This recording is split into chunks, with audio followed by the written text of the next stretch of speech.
Hi friends అందరికీ. ఇగో నేనైతే జొన్న రొట్టె చేస్తున్నా బయట కట్టెల పొయ్యి మీద.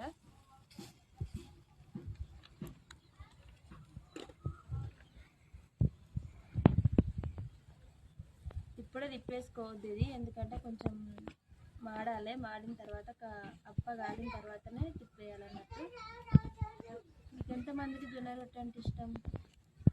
పోయినమ్మా ఎప్పుడు కట్టెల పొయ్యి మీదనే చేస్తావు నువ్వు? ఇవి జొన్న రొట్టె కట్టెల పొయ్యి మీద చేస్తేనే మంచిగా వస్తుంది అన్నట్టు. అందుకని చెప్పేసి వంట మంచిగా వస్తుంది అండ్ రొట్టె కూడా మంచిగా ఉంది. అవును. వదినమ్మా మరి ఫుల్ వీడియో తీయకపోయినావు? ఫుల్ వీడియో తీద్దామంటే నువ్వు బయటకు వెళ్ళావు కదా, వీడియో తీసేవాళ్ళు లేరు. పిల్లలు కూడా బాగా అల్లరి చేస్తారు తీద్దామంటే కూడా, అందుకని తీయలేకపోయినా. ఇట్లా కొంచెం ఇక్కడ సైడ్ కాలిన తర్వాత ఇట్లా తిప్పేయాలన్నట్టు. ఇట్లా అయితే మంచిగా వస్తుంది. మీరు చేసుకుంటారా మరి మీ